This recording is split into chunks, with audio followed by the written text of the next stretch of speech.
Alors, comment on s'y prend pour enseigner une compétence, même une compétence vraiment complexe, de manière quasi chirurgicale?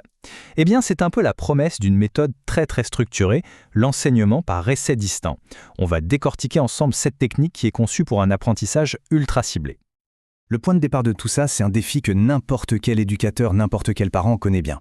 Comment est-ce qu'on rend une tâche qui paraît immense, je sais pas moi, apprendre à faire une conversation ou même juste à s'habiller, comment la rend accessible? L'idée, c'est de tout décomposer, vraiment, morceau par morceau. On va donc commencer par là, par ce fameux défi. Parce que pour vraiment comprendre la solution qu'apporte le ED, il faut d'abord bien saisir le problème qu'on essaie de résoudre. Alors, c'est quoi exactement le EDD? C'est une technique qui nous vient de l'analyse appliquée du comportement et qui fonctionne en fait un peu comme un microscope. Plutôt que de regarder la compétence dans son ensemble, on fait un zoom, un gros zoom sur un seul, tout petit fragment, et ce fragment, on le répète encore et encore de manière intensive jusqu'à ce qu'il devienne un véritable automatisme. Au cœur, mais vraiment au cœur de cette méthode, il y a un mécanisme qui tourne en boucle, sans cesse. C'est ce qu'on appelle la boucle d'essai. C'est le moteur de tout le processus.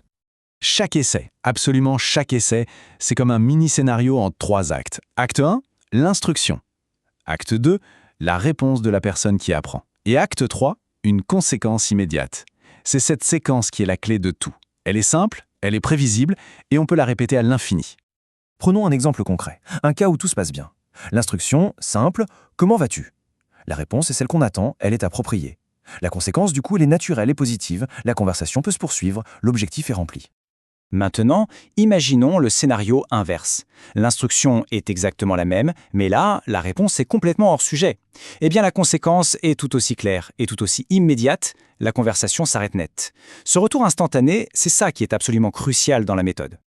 Bon, maintenant qu'on a vu la boucle, on va la passer au scalpel. On va décortiquer chaque élément pour comprendre ce qui le rend si précis et si efficace.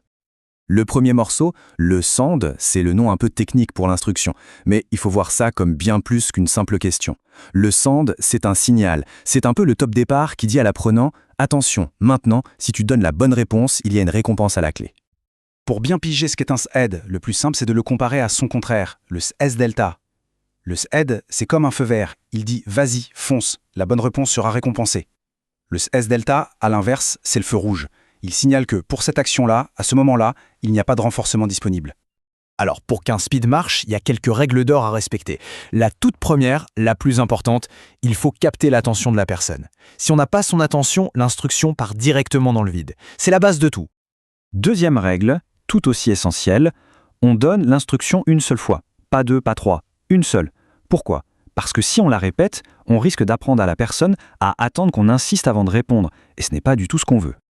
Et enfin, la façon de donner l'instruction compte énormément.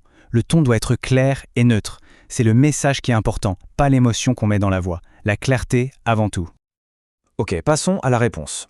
Une fois que l'instruction est donnée, le chrono se déclenche. On s'attend à une réaction dans un délai très court, entre 1 et 3 secondes, pas plus. Parce que dans cet apprentissage, la rapidité, la fluidité, ça fait partie de la compétence qu'on cherche à construire. Et on arrive à la dernière étape, la conséquence. Là, le chemin se sépare en deux. Soit la réponse est bonne, et dans ce cas-là, on renforce, soit elle est incorrecte, et là, on enclenche une procédure de correction d'erreur. C'est binaire, c'est très clair, il n'y a pas d'entre-deux. Parfait. On a maintenant notre brique de base, l'essai unique. Voyons maintenant comment on assemble toutes ces briques pour construire des châteaux, c'est-à-dire des compétences de plus en plus complexes. Pour agencer ces essais, il y a principalement 2 grandes stratégies. D'un côté, on a ce qu'on appelle les essais en masse.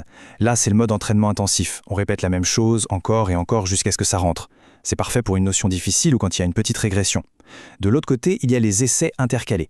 Là, c'est plus comme un quiz. On mélange des questions sur des choses déjà acquises avec des nouvelles. C'est génial pour maintenir la motivation et pour vérifier que les acquis sont bien solides. Bon, maintenant, prenons un peu de recul. On va regarder le tableau d'ensemble. Pourquoi est-ce qu'on utiliserait une technique aussi structurée? Et, à l'inverse, quelles sont les critiques qu'on peut lui faire? Alors, les avantages, ils sont assez clairs.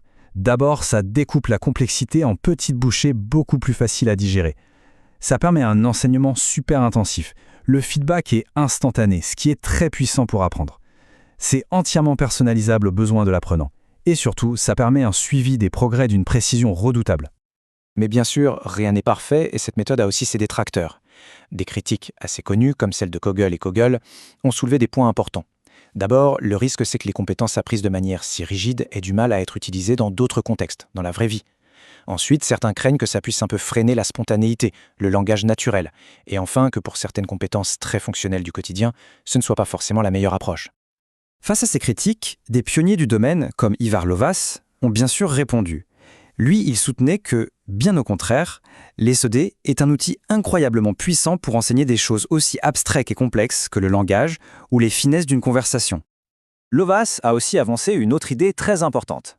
L'EED, ce n'est pas une fin en soi. Il faut le voir comme une fondation, un tremplin. Une fois que l'apprenant a bien acquis les bases grâce à cette structure, il devient de plus en plus capable d'apprendre de manière naturelle, en observant et en interagissant avec son environnement. L'objectif final, c'est de ne plus avoir besoin de cette structure. Et tout ça, ça nous laisse avec une question assez fascinante, un peu paradoxale. Est-ce que cette méthode, si rigide, si structurée, est-ce qu'elle ne serait pas finalement la meilleure voie pour débloquer la spontanéité et un apprentissage plus naturel? C'est tout le débat, et c'est une question qui continue d'animer les discussions dans ce domaine.